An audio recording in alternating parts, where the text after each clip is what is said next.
تحية كبيرة معاكم نويرة. النهاردة هتكلم معاكم على واحدة من أجمل المدن المصرية واللي بقالها فترة ترند، لكن بصراحة هي تستاهل. المدينة اللي معانا النهاردة بيطلق عليها ساحرة الجنوب، وده مش من فراغ، ده لأنها فعلا قادرة تسحرك وتبهرك بكل تفاصيلها وبالمود اللي بتدخلك فيه. ومن أشهر الجمل اللي بتتقال على المدينة دي هي من جاء دهب عقله ذهب. معانا ومعاكم واحد من أكتر الناس اللي عارفين المدينة كويس جدا، وهيقول لنا كل التفاصيل اللي محتاجين نعرفها، ولكن بعد الفاصل.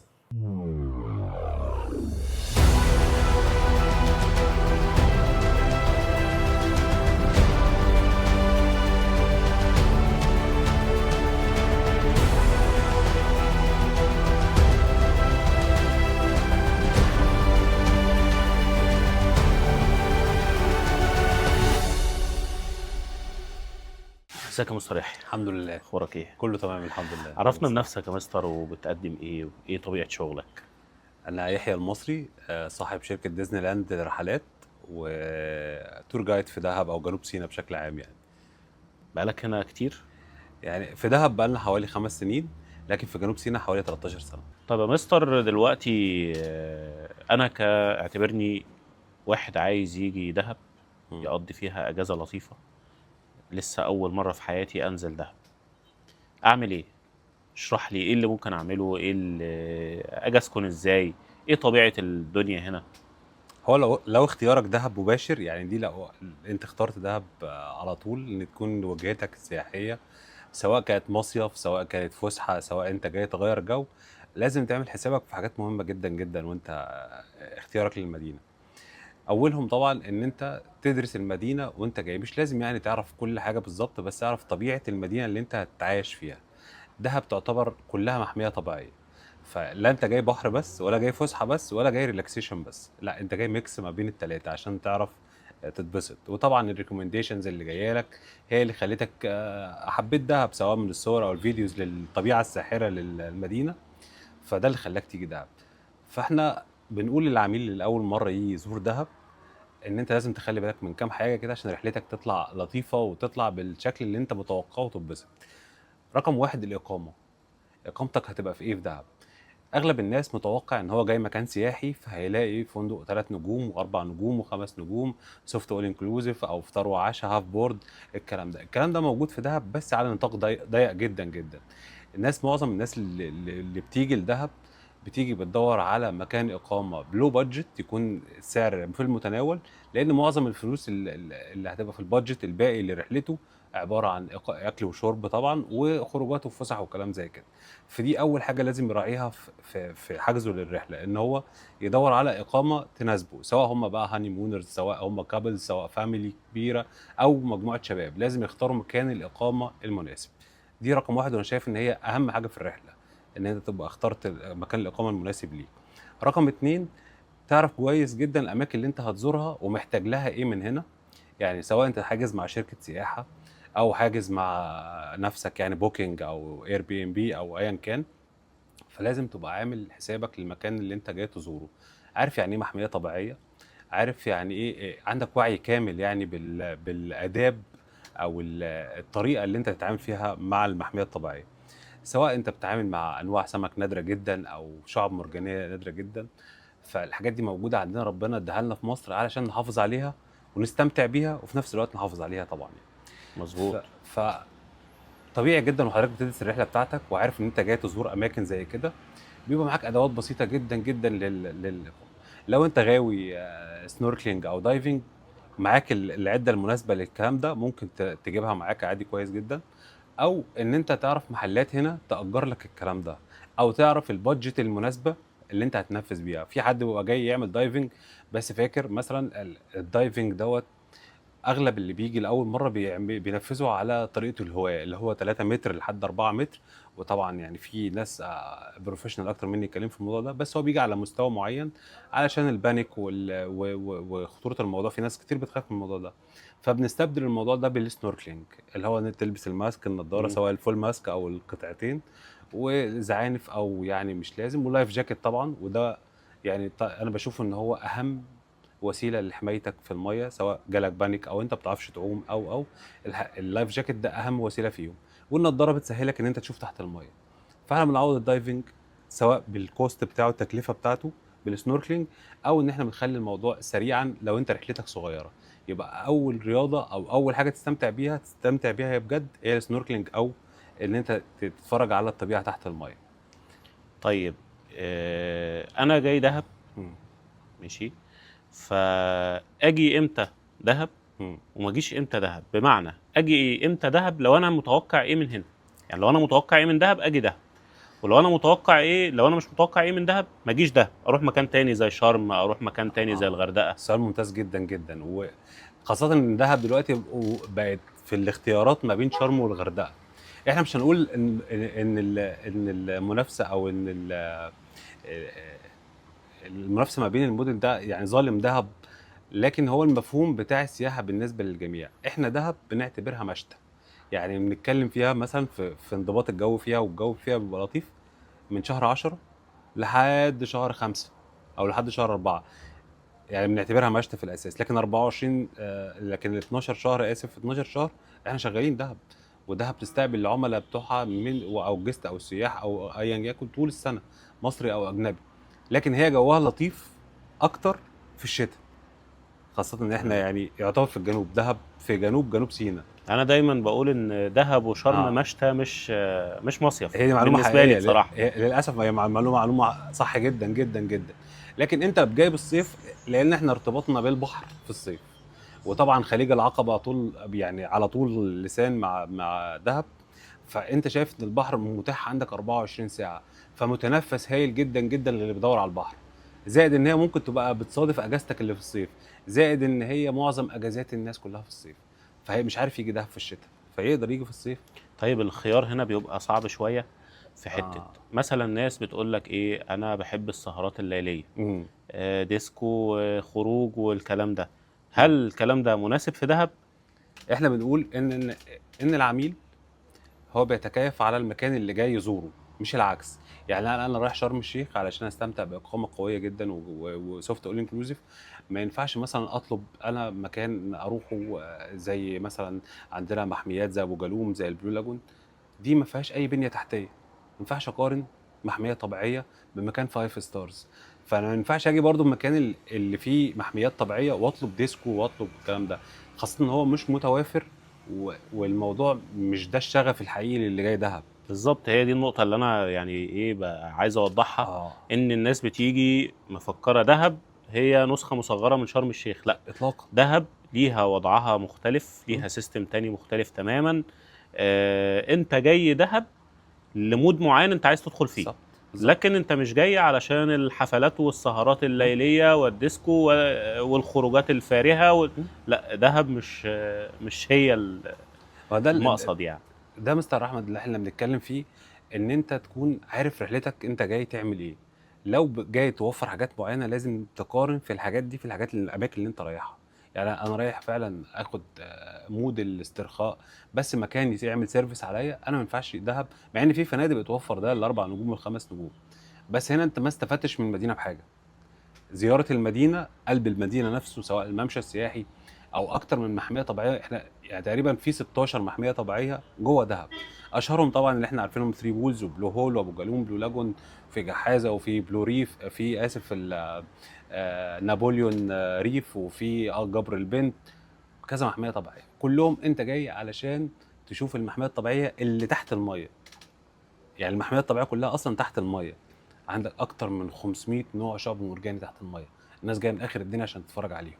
عندك تاني افضل منطقه غطس على مستوى العالم بلو هول، حاجه ربنا مميزك بيها. عندك اماكن غطس كتير جدا جدا. معظم السيرتيفيكيشنز والناس اللي جايه من بره الدهب هدف رقم واحد الدايفنج، هو جاي يغطس يتفرج على المحميه الطبيعيه. لكن في عميل على شكل تاني، او ممكن نصنفهم لك على 3 عملاء بشكل تاني. العميل التاني اللي هو جاي يعمل ميكس ما بين ان هو يتفرج على الطبيعه بس برضه عايز يتبسط في بعض الاجواء اللي هي اضيفت لدهب في اخر 5 سنين او 6 سنين، زي حفلات جبل الطويلات، حفلات ليها طابع بدوي ومودرن في نفس الوقت، اللي هو بيبقى فيه تنوره ورقاصه وفاير شو وبعض الفقرات البدوي. وفي حاجات تانية برضو لطيفة بتتعمل في الممشى السياحي، زي ما طبعا افري داي وشيشة هاوس، والكلام ده برضو بقاله فترة كبيرة بيتعمل للناس اللي غاوية سهرات من النوع ده، سواء كلاسيك او سواء مودرن او سواء هاوس او الحاجات دي. فمتاحة برضو ليك ان هي تبقى ما تبقاش مشبعة بالشكل اللي انت جاي له، زي ما اتفقنا هو المكان مش طبيعته كده او مش التيب بتاعه كده، لكن هي متاحة. لكن انت حابب لو عميل ثالث بقى اللي هو بيدور على الريلاكسيشن، هيلاقي ده. يعني في مناطق هنا مثلا، لو احنا قسمنا دهب لكذا منطقه، عند حضرتك هنا المنطقه اللي احنا فيها دي المشربه، ودي اشهر، او من المشربه لحد المصبت ده اشهر اماكن هوستل وموتيلز وفنادق بتستقبل فيها مصريين، اللي هو المشهور عند المصريين بالممشى السياحي. لكن عندك فيما بعد الكوبري الخشب، منطقه اللايت هاوس والعسله والزرنوق، لسه يعني العميل المصري ما راحش هناك بكثافه، او اللي موجود هناك فاهم طبيعه المكان اكتر، فبيروح للاسترخاء والريلاكسيشن اللي احنا بندور عليه. انا لما بروح هناك بحس ان الدنيا منعزله شويه، اه الناس رايحه فعلا، هناك اللي هي لا ده احنا عايزين نفصل عن الحياه، احنا عايزين مظبوط. نفصل تماما بقى وريلاكسيشن. حتى لما بروح ساعه الشروق الصبح مم. بلاقي كل الاجانب اغلبهم اه بيبقى طالع على الشط الصبح قاعد بيتامل بس في اللحظه بتاعه الشروق ويشم شويه الهواء بتوع لحظه الشروق. ده جاي ففي عشان كده. اصلا في فكر مختلف من بعد يعني من العصلة كده وانت طالع اه في فكر مختلف تماما عن اصلا مم. مجرى السيل وانت راجع. لا، ما هي دي الوعي، او دي الصوره التجاريه اللي متصدره الذهب للعميل المصري، ان انت جاي عايز اقعد اقامه. يعني اول ما التليفون بيجي لنا في الشركه مثلا حد عايز يحجز، نبدا نشرح له الاماكن وطبيعه الاقامه اللي متاحه، فهو اغلب الاختيار بتاعه عايز في الممشى السياحي. مع ان الممشى السياحي طويل جدا، من اول زرنوق، من اول خالص اللي هو شمال دهب، لحد نهايه المشرب، لحد فندق ساره مثلا، ده نهايه المشرب. هو يقصد الممشى السياحي هو المنطقه بتاعت المشربه، اللي هي المنطقه اللي فيها الحدث من اول افري داي والاسم والكلام ده. مظبوط. فالجزء التاني هو مش معترف بيه، لان هو مش مروج ليه. مم. وده كويس. يعني احنا في حد ذاتنا، يعني مثلا الناس المتاحه هنا يبقى في جزء للناس اللي بتدور على الريلاكسيشن والناس الهدوء والجو ده اللي انت بتدور عليه كعميل عنده وعي بالقصه دي، والجزء التاني متوفر للعميل اللي هو بيدور برضو على الاكتيفيتيز وعلى النشاط الكتير صح كده، وعلى في الحيويه. ميكس في المكان، بالظبط، عايز ده موجود عايز ده موجود. ده بالظبط. طيب في مشكلة، مم. وبما ان انا من عشاق دهب، طبعا. بما ان انا بتابع جروبات كتير بتتابع اخبار دهب ومشاكل دهب وكلام من ده، في مشكلة كبيرة في دهب في الفترة الاخرانية مم. بدأت تظهر، ان في بعض الشباب الصغير مم. اللي للاسف خبرته قليله، مم. اللي للاسف ما بيدورش على كارير وبيدور على مجال اصلا يشتغل فيه، لا هو عميل السبوبه. اه بيجي عايز يقلب اي زبون، ينصب على اي حد مش فارق معاه. ايوه. فاحنا عايزين ننصح الناس اللي جايه دهب اول مره، مم. ونحذرهم من ناس عميله السبوبه اللي هي بالنسبه لها شغل السياحه ده سبوبه عايز يهلب منه او ياخد منه اي حاجه ويجري. مم. تمام، عايزين ننصح الناس دي ازاي ما يقعوش في الفخ بتاعهم، مم. يعملوا ايه علشان يحجزوا في مكان موثوق يكون كويس، مم. يبقوا عارفين هم جايين هيتعاملوا مع مين، مم. ويتلاشوا الاخطاء اللي بتحصل دي ازاي. سؤال طبعا عظيم جدا جدا، وبيوفر على العميل ان هو 70% من اجازته بيكون يعني خلاص عنده يعني استيعاب للوضع اللي هو جاي عليه لو حجز صح. اولهم طبعا ان هو يحجز مع شركه ثقه، وهنا الفيصل مع شركه ثقه. احنا بنفضل دايما، وانا هكلمك هنا فريندلي، يعني كعميل مش كصاحب شركه او يعني كتور جايد. الريكومنديشنز اللي بتجيلك من دايره الصحاب الثقه او المعارف او غيره اللي طلعوا وجربوا التجربه دي. انت رقم واحد، انت عجبك المكان بناء على ترشيح اكيد، يعني شفت اعلان كويس او شفت بيتروج للموضوع، فاكيد بنسبه 90% عندك في دايره اصدقائك حد جرب التجربه دي، هيبدا يديلك ترشيحات تبني عليها التصور بتاعك. بعد كده انت بتشوف الاعلان، ايا كان اعلانات الفيسبوك او اعلانات الانستجرام كتير جدا لشركات كتير جدا. حاجتين بيشدوا انتباهك: السعر والامكانيات او الاوبشنز اللي متاحه في الاوتيل. انت بتتواصل مع الفندق، رقم واحد ان انت بتسال الشركه مقرها فين، عندك الامكانيه ان انت تزور الشركه في فرعها، انت نهيت الجدل خلاص. رقم اتنين، لو ما عندكش امكانيه وبتحجز باي طرق اخرى زي انستا باي او فودافون كاش، احنا بنكلم الشركه بنقول لهم والله انا عاوز اسم الشركه بالكامل، لان ايه هعمل دلوقتي بقى. العملاء بيعملوا حركه لطيفه جدا، يخشوا على جروبات دهب الكبيره يقول لكم والله يا جماعه انا هحجز مع الراجل دوت او مع الشركه دي، تنفع معاكم؟ يعني في اراء بتلاقي الناس بتقول ده كويس ده وحش. بقت بتوفر على العميل كتير جدا، ان هو يعني لما بياخد مثلا 20 30 كومنت ان هو بيقول له ان الحد ده كويس، مظبوط. بيطمن. لان شركات برضو الجروبات اللي موجوده في دهب بقت تحمل مصداقيه كبيره جدا في الشارع الدهباوي يعني، خاصه ان هم معظمهم هنا شركات وعملاء، وارقام الفانز اللي في الجروبات كتير جدا، فبتاخد راي كويس. خاصه بقى انت لو متابع الجروب ده باستمرار، فالموضوع هيبقى بالنسبه لك قريب. رقم طب ثلاثة. معلش، ممكن نذكر اسماء لجروبات علشان برضو الناس لو عايز تشترك فيها تتابع طبعا، تسأل؟ على رأسهم طبعا دهب ستوريز، ده من أقدم الجروبات اللي موجودة في دهب. مظبوط. جروب خدمي بالكامل بدون أي منفعة للشركات أو للعملاء، يعني بيقوم عليه أشخاص محترمين جدا جدا جدا، أنا أعرفهم بصفة شخصية وتعاملنا مع بعض وشفتنا مواقف زي كده، سواء حد اتنصب عليه أو حد عايز يحجز أو ريكومنديشنز. الموضوع بيتعامل بمنتهى الشفافية، وده من أفضل الجروبات اللي موجودة في دهب في الحتة دي. في جروبات تانية طبعا كتير بتعمل سيرفيس معينة، يعني في ناس بتدل على الرحلات السفاري، مم. مهمتها ان هي تكشف دهب. يعني انا اعتقد ان في جروب اسمه نويبع دهب هوتيلز، ده بيوفر لك برضو امكانيات في اماكن كتير. برضو هو بيعلن عن المكان لكن ما بيبيعش، انت تبدا تدور على المكان وتشوف هتحجز فيه ولا لا. لكن عشان ترجع لحته ان انت عايز تشيل الصدام اللي ما بين العميل والمصداقيه، العميل هو عليه نص الامر، يعني لازم هو دايما يدور بشكل كويس وبشكل يعني مرضي ليه وللاسره اللي معاه، خاصه اللي بيبقى جاي معاه مجموعه 4 أو 5، ارائهم في الغالب ما بتبقاش متفقه. يعني حتى لو هو مقتنع وقد الموضوع، بتلاقي حد تاني جه في لغط في الموضوع. وهتلاقي معظم حالات الخداع والنصب هي مش نصب بشكل مباشر، هو سوء تفاهم. يعني موضوع ان هو يقفل التليفون، ممكن تبقى تلاقي الحاله دي في السنه 5 6 حالات، لا يذكروا طبعا في ملايين الحجزات، اكيد طبعا. رقم لا يذكر. لكن العدد الاكبر منه ان العميل بيجي بالفعل ويلاقي حجزه بالفعل، لكن المستوى والكواليتي غير اللي هو وصل له في التليفون او وصل له على الواتساب او طريقه التواصل. بس في ناس، يعني انا شفت مشاكل لناس فعلا خدت ديبوزيت واختفت. اه طبعا وارد وبرضه طبعا. انا هنا عايز اقول على حته صغيره، ان كل نصاب مم. بيلزمه طماع، طبعا. فما تتخدعش في السعر. مم. انت مثلا هقول لك هحجز لك في المكان الفلاني، اعرف سعر المكان الفلاني ده برضه من خلال الجروبات، اعرف السعر الحقيقي الفير للمكان ده ايه. ما مم. يجيش يقول لك والله المكان ده انت لقيته ب 500 ولا انا هحجز لك فيه الليله ب 200. مم. ما هو هنا انت طمعت، مم. انت فكرت ان هو فعلا هيقدم لك ديل كويس وطمعت وهو نصاب. انا هقول لك نصيحتين تحجز، يعني نصيحتين يسهلوا لك طريقه الحجز في توقيتات معينه في ده، خاصة في الأعياد والمناسبات اللي هي وان شوت، زي العيد مثلا 3 ليالي أو 4 ليالي أو 5 ليالي.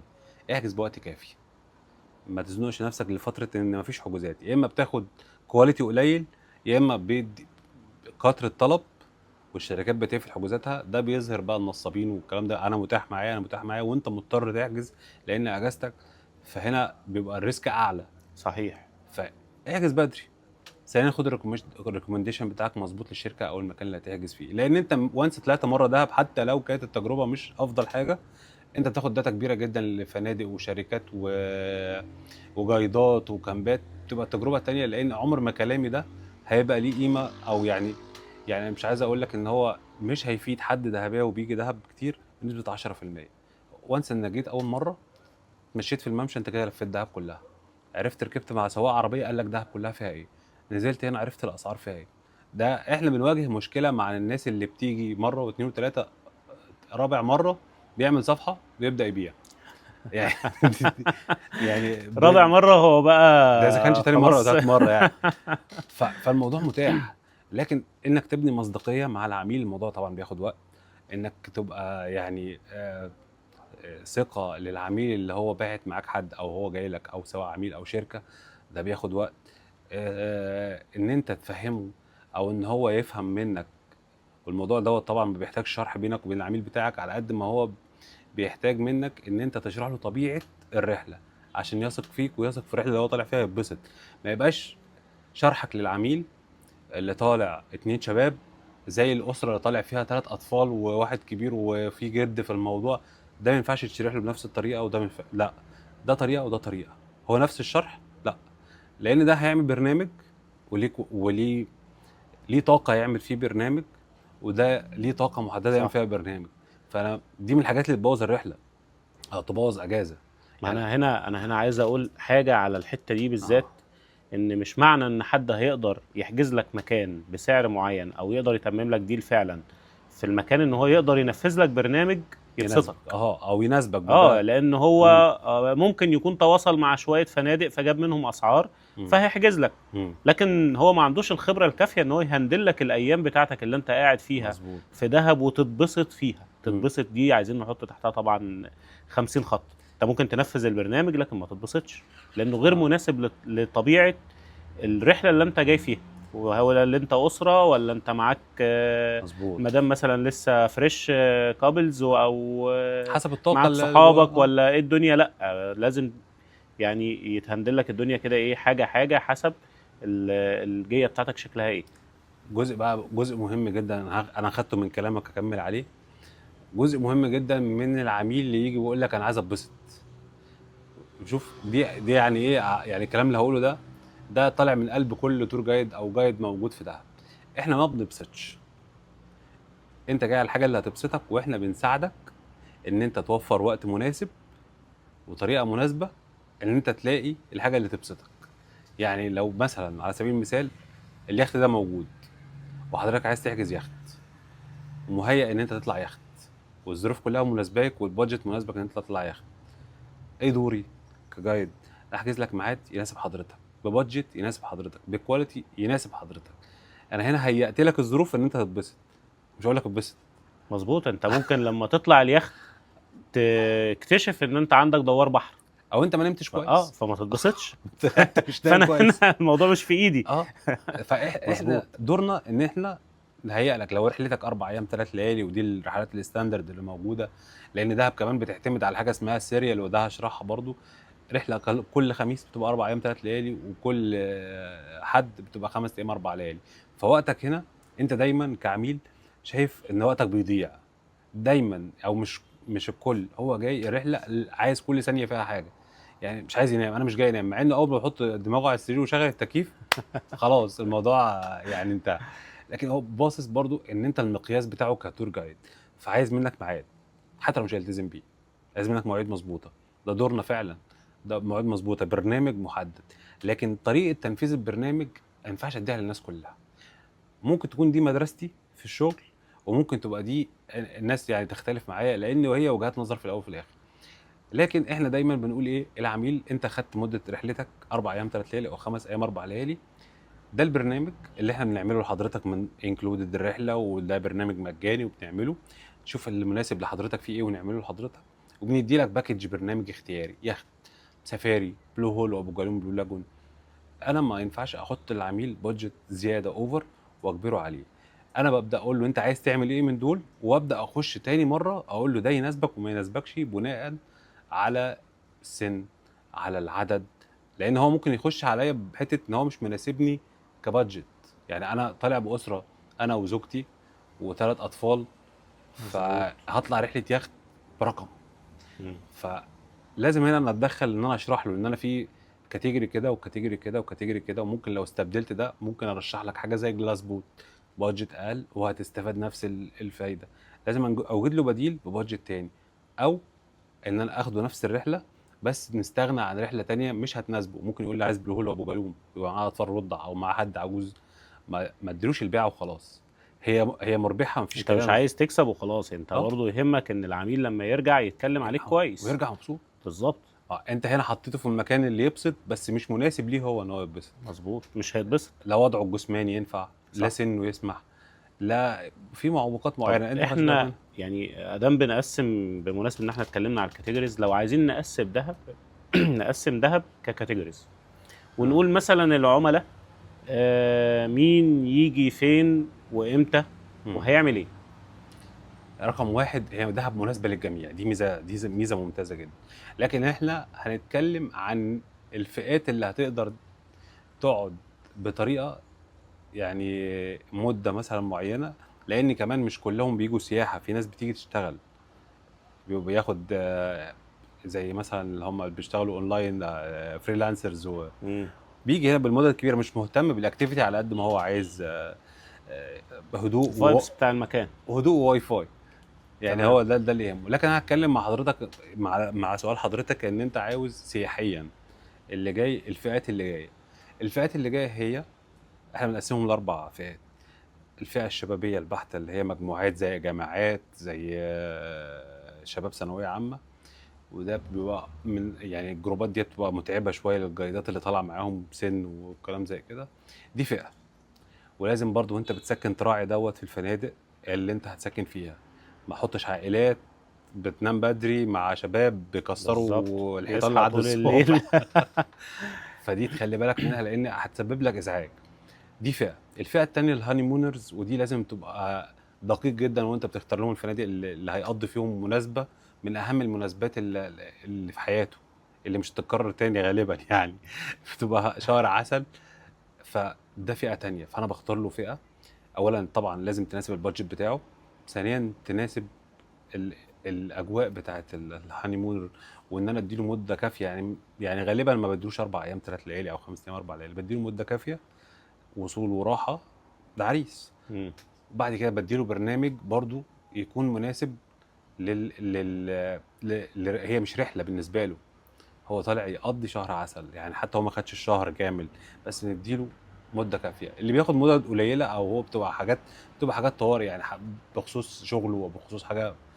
الفئه الثالثه العائلات، هي مناسبه للعائلات، بس لازم يعني اللي بيحجز واوير بكل الموضوع وهو اللي هيحجز لازم يستفيد في المعلومات بتاعته، علشان بيبقى في سن معين احنا عايزين نعرفه زي سن الاطفال. هو طبعا يهمه سن الاطفال عشان في حاجات بيتحاسب عليها وحاجات لا، فالحاجات دي لازم نوضحها. لكن في حاجات في البرنامج الاطفال دي هتعرف تتبسط معاهم ولا لا. فانا ممكن وهو بيشتري مني الرحله لدهب احوله الغردقه او شرم الشيخ، لان هو ممكن يفضل يسالك انا عايز اكوا بارك، فقلت له مفيش اكوا بارك. لا، طب انا عايز حاجه فطار غدا عشان الاطفال. طب بقى عمال يسال في حته بعيده عن دهب خالص. فهنا انا بقول بوفر لك الحاجات اللي انت كلها اللي قلت لك عليها لا دي انا بوفرها لك في مكان تاني. فمش لازم تيجي دهب طالما ده هدفك للعيله بتاعتك. لكن لو هي دهب هتناسبك، انا بوفر له بقى حاجات معينه، زي مثلا في التسكين بتاعه. انا في الشبابي ممكن اسكن كامبات، العائلات برضو سكن كامبات، لكن الاسره، وضع الاسره نفسه اللي كان بيدور على الاكوا بارك واللي بيدور على سوفت اول انكلوزيف وبيدور على الكلام ده كله، مش هقول له تعالى كامب وبعد كده اروح اهندل الموضوع في الكامب. لا، انا كده عارف نفسي، عامل نفسي على نفسي لود وعامل عليه لود لما يجي الكامب وهيقول لك ايه ده، لانه هو مش فاهم طبيعه الكامبات. حتى لو انت بعت له الصور، الواقع هيصدمه، مع ان الموضوع طبيعي جدا هنا في دهب، واللي بيجي دهب بيروح عارف الوضع ماشي ازاي، لكن هيتصدم. الفئه الرابعه طبعا اللي هي فئه الريلاكسيشن بقى اللي اتفقنا عليه، وده ميكس، ممكن يكون راجل لوحده، ممكن يكون بنت لوحدها، سولو ترافلر. ده ملوش قاعده، هو بيتصل يحجز مده لا اكثر، لا اكتيفيتي، ممكن ترانسبورتيشن يعني عايز انتقالات او لا، لكن هو قالوا انا عاوز المده الفلانيه في اوضه مكيفه وحمام داخلي. ده 90% من التليفونات اللي بتيجي من سولو ترافلرز او الكابلز او الشباب اللي بيطلع وبيجي دهب على طول. هو بس عايز منك الامكانيه، بعد كده هو معاه كل الداتا الممكنه. هو جاي مجروح وعايز يجي يلم جراحه. غالبا يعني غالبا، ودهب بتدوي الجروح بصراحه بطريقه طبعا. رهيبه.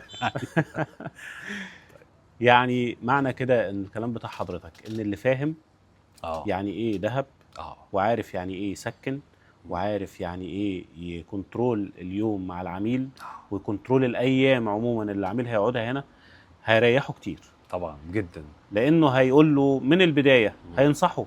يعني حتى لو دهب مش مناسبه، فكده كده في امكانيات تانية، في شرم، في الغردقه، في كده كده شركه الرحلات بيبقى معاها كذا كل اوبشن كذا اوبشن. فانا هقدر احطك او ابعتك للمكان الصح اللي هتتبسط فيه، لان انا همي مش ان انا ابيع لك وبس، هنا مثلا الشباب اللي كنا بنتكلم عليهم من شويه، هو همه يعمل ديل وياخد القرشين ويجري، تمام، حتى لو مش مناسب ليك ده ما يفرقش معاه. تجاريا. لكن شركه الرحلات في الاول وفي الاخر هي بتبعت العميل على المكان اللي هيروح فعلا يلاقي فيه الراحه بتاعته. مظبوط. تمام. طيب تحب تقول لنا ايه ككلمه اخيره للعملاء اللي بتيجي دهب تاخد بالها منها، تجيب ايه معاها ما تجيبش ايه معاها؟ عشان انا احيانا بشوف الدولاب محطوط فوق الدولاب محطوط فوق العربيات الهاي اس وفوق الباص وجاي دهب، وخصوصا البنات. انا مش عارف انصح البنات بيني وبينك، مش عارف انصحهم مهما نصحتهم. لا هو مفيش فايده، لا مفيش فايده. لكن الشباب هو الكلام لو البنات عرفوا يعملوه هيرتاحوا كتير جدا، لكن البنات مش هتعرف تنصحهم لان هي بتيجي غاويه تصوير في كل المناطق وتغيير لبس كل 3 ساعات لازم الطقم يتغير طبعا. فالموضوع ده مفيهوش نقاش، فانا مش هقدر انصحهم. لكن الطبيعي ان انت لما تبقى جاي تزور محميه طبيعيه، وخاصه اي زياره ليك للبحر الاحمر، لازم يكون معاك حاجات بسيطه كده للبحر. دي زي مثلا الصن بلوك والحاجات دي بتبقى مهمه للشمس. تجيب شوز بحر، ده دايما يبقى في شنطتك للسفر، خاصه ان انت مسافر بحر احمر، لان غالبيه الشواطئ اللي انت هتنزلها هتبقى شعاب مرجانيه. قبل ما تسال شاطئ رملي هتلاقي 90% من الاجابات شاطئ مرجاني. دي ما فيهاش كلام. الحاجات دي مهمه. الحاجات دي مهمه جدا. يعني انا حتى لما حد من صحابي بيبقى اول مره وجاي معايا، انا ببعت له على الواتس كده، بص هات 1 2 3 4 5 لسته كده، هاتهم. ففي منهم بيكبر دماغه، اللي هو انت مكبر الموضوع، انت مأفور، وبعد ما بيجي هنا بيعيط. طبعا. يا اما بيخش في تكلفه زياده ان هو عمال يأجر فيهم عشان يبقى قاعد مرتاح، وخاصه فيهم حاجات فيهم استخدام شخصي. اي نعم هي حاجات بتستخدم في البحر زي اللوب بتاع الماسك، اذا كان فل او اذا كان قطعتين، الحاجات دي استخدام شخصي. ماشي انت ما بتجيش كتير، مره مرتين في السنه، بس انت كل ما هتشوفها في البيت كل ما هتفتكر ذكريات جميله جدا جدا، وحاجه اداه انت بتحطها في شنطتك وبتطلعها بمنتهى الاريحيه. فتنزل براحتك. لو طلعت من الاوتيل بتاعك، نزلت اي مكان في البيتش دلوقتي، تعرف تنزل، مش لازم تدور على سنتر تأجر منه. فالحاجات دي مهمه جدا. ممكن تستبدل الموضوع ده، بدل ما تشتري انك تيجي تأجر هنا، بس انت مضطر ان انت كل ما هتعوز هتأجر، وكل ما تعوز تأجر لازم تدور على سنتر. والحاجات متوفره، بس السعر ممكن يناسب او ما يناسبش. فهي الشوز ده مهم جدا، وتقريبا سعره في المتناول، اعتقد 100 جنيه للشوز، شوز البحر نازل منه انواع كتير جدا. الماسك دلوقتي تقريبا من 300 جنيه وانت طالع، يعني في برضه سيليكون وفي كذا نوع. بس حاجات جميله جدا ان انت تبقى هتزود شغفك بالموضوع، ان انت بدات تقتني حاجاتك الشخصيه في الموضوع ده. تلاقي نفسك كل شويه جاي دهب معاك، بعد كده الفنسات، بعد كده اللايف جاكيت مقدور عليه، ممكن تبقى بتعرف تعوم. لكن الحاجات دي مهمه جدا. انا عن نفسي يعني كل مره باجي فيها دهب برجع بحاجه. يعني انا متارجت الموضوع كده، كل مره هاجي هشتري حاجه وارجع بيها، هشتري حاجه وارجع بيها. ففي النهايه دلوقتي معايا يعتبر معظم الحاجات اللي بقيت محتاجها في اي بحر. لو سافرت اي مكان في البحر الاحمر فانا محتاج الحاجه دي، والحاجه دي ما بطلعهاش من الشنطه. هم خلاص انا الشنطه جاهزه والحاجه دي موجوده فيها، فطالع هنا طالع هنا طالع هنا، خلاص كل مره بيزيدوا حاجه، كل مره بيزيدوا حاجه. وده تفكير منطقي وسليم جدا. الاحلى من دول ان انت تذاكر المناطق او تعمل يعني زي بلان كده للاماكن اللي انت عايز تنزل فيها تعمل سنوركلينج. لو انت فكرت ان دهب دي محميه طبيعيه، وان كل المحميات الطبيعيه اللي في دهب تحت الميه، يعني مفيش حاجه فوق الميه تشوفها، لو فكرت كده ومعاك يعني التولز بتاعت السنوركلينج معاك، فانت هتعمل رحله صح. انت هتقوم تحلم تستنى الشمس تطلع، علشان ممكن تيجي بعد كده بالليل تجيب كشاف ميه وتنزل تعمل سنوركلينج بالليل عشان تشوف الاسماك الليليه والكلام ده.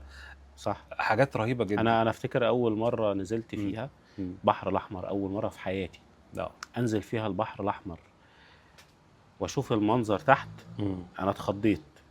انا نزلت بالظبط حوالي نص دقيقه، يعني انا حطيت النضاره ونزلت نص دقيقه. اتخضيت، طلعت قعدت على الشط حوالي نص ساعه مش مستوعب اصلا ايه اللي انا شفته تحت.